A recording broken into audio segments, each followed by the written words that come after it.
సాధారణంగా ఆలయాల్లో కొంతమందికి ప్రవేశం, కొంతమందికి అప్రవేశం అని పెట్టేవారు. పాపాత్ముల్ని రానిచ్చేవారు కదా పూర్వం, పుణ్యాత్ముల్ని రానిచ్చేవారు. కానీ భీమేశ్వరుడు అలా కాదు, పరమ పాపాత్ముడిని కూడా రానిచ్చి పాపాత్ముడు కూడా పుణ్యాత్ముడిని కూడా చేస్తాడు. అందుకని అమాయిక అన్నారు ఆయన. కాశీ విశ్వనాథుడు ఉన్నాడు అనుకోండి, బ్రహ్మహత్యా పాపం చేసేవా దూరం నుంచే దండం పెట్టారు ఇవట స్ట్రిక్ట్గా. అందుకే బ్రహ్మహత్యా పాపం చేస్తే కాశీ వెళ్ళిన వాడు విశ్వనాథుడి దర్శనానికి వెళ్ళకూడదు. ఏం చేయాలి? ఆ హత్యాపాపం తొలగించుకుని అప్పుడు వెళ్ళాలి.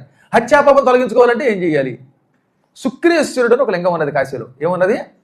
శుక్రేశ్వర లింగాన్ని భక్తితో తాకితే హత్యాపాపములు తొలగిపోతాయి. బ్రహ్మహత్య, స్త్రీ హత్య, భ్రూణ హత్య, కొంతమంది అబార్షణ చేసుకుంటారు, ఇవన్నీ హత్యలు. ఈ హత్యాపాపాలన్నీ పోయాకే విశ్వనాథుడి దర్శనానికి వెళ్ళాలి. అందుకని కాశీ వెళ్ళగానే ఏం చేస్తాడు? అక్కడ దండపాణి అని ఒక ఆయన ఉంటాడు. ఆయన కర్ర పట్టుకుని, రే నువ్వు ఈ హత్యాపాపాలు చేసావా? అలాంటి వాడు విశ్వనాథుడి దగ్గరికి వెళ్ళినా శుభం పొందడు. ముందు వెళ్ళు, శుక్రేశ్వరుని ముట్టుకో, శుక్రేశ్వరుడి దర్శనం అయిన తర్వాత ఆ పాపాలు తొలగిక అప్పుడు విశ్వనాథుడి దగ్గరికి రా అంటాడు. అందుకని కాశీకి వెళ్ళినప్పుడు మీరు బాగా ఆలోచించండి. శనివారం కానీ ఆదివారం నాడు కానీ చేపల్ని బర్ర బర్ర అని రాతి బండ మీద అరగదీసి చంపేమా, తిన్నామా? అలా తింటే ముందు ఏం చేయాలి? శుక్రేశ్వరుని ముట్టుకోవాలి. పందిని లాగేసామా, శుక్రేశ్వరుని ముట్టుకోవాలి. ఇంకేమైనా మేకలు పీకలు కోసామా, ముందు శుక్రేశ్వరుడి దర్శనం చేసుకోవాలి. అంటే ఒకసారి చేసుకుంటే చాలు, ఇక వెళ్ళినప్పుడల్లా అక్కర్లా. మొట్టమొదటిసారి ఓసారి వెళ్ళి ముందు శుక్రేశ్వరుడికి దండం పెట్టండి. శుక్రేశ్వరుడు ఎక్కడ ఉన్నాడండి? విశాలాక్షి దేవి దగ్గర నుంచి అన్నపూర్ణాదేవి దగ్గరికి వెడుతూ ఉంటే శుక్రేశ్వరుడి లింగం కనబడుతుంది. ఇప్పుడు మనకు అదృష్టం ఏంటో తెలిసిన, ఆ శుక్రేశ్వర లింగం మన పీఠానికి ఇచ్చేశారు. తెలియదు ఎవరికి ఆ విషయం. అందులో సగం అడ్వాన్స్ ఇచ్చేశారు, అగ్రిమెంట్ అయిపోయింది.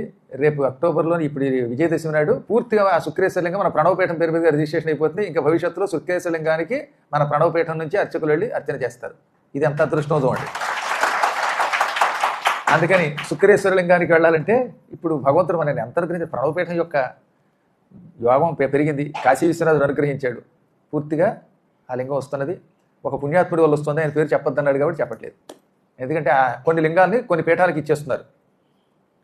అందులో శుక్రేశ్వరుడు మనకు వచ్చాడు. అదే విచిత్రం, వెతుక్కుని మరి వచ్చాడు. భార్గవత్యావన ఆప్నుమాన ఓరో జామ దగ్గర పంచారషే ప్రవరాన్వితం కదా గురువు గారిది. భార్గవుడు కదా ఆయన. శుక్రుడు అంటే భృగు కొడుకు భార్గవుడు. అందువల్ల మనకు తెలియకుండానే ఏ గోత్రానికి రావాలో ఆ గోత్రానికి వచ్చాడు ఆయన. భవిష్యత్తులో ఇంకా కొన్ని ఉన్నాయి. ఆ లింగములు కూడా అక్కడ గవర్నమెంట్ మన పీఠానికి హ్యాండ్ ఓవర్ చేస్తే ఇంకా అదృష్టం, మన పీఠం చాలా బాగా నిర్వహిస్తుందని ఒక నమ్మకం ఉంది అందరికీ. తెలియకుండానే అక్కడ దాకా మన పేరు వెళ్ళింది. అది రాబోతున్నది. దానికి గల కారణం చెన్నైలో ఉన్న ఒక మహానుభావుడు. ఆయనకి శివప్రసాదం లభించుగా కానీ మనం మంగళాశాసనం చేసేద్దాం. కాబట్టి కొన్ని పాపములు తొలగాలంటే శుక్రేశ్వరుడే పట్టుకోవాలి. శుక్ర మహాదశ ఆయన ఇస్తాడు. అప్పుడు ఆ తర్వాత కాశీ విశ్వనాథ దర్శనానికి వెడితే ఆయన ఆదరిస్తాడు. కానీ ఈ భీమేశ్వరుడు ఉన్నాడే, అటువంటి పాపాత్ములు కూడా జాలిపడి ఫోన్లో వచ్చేలే అంటట. అంతటి కరుణాస్వరూపుడైన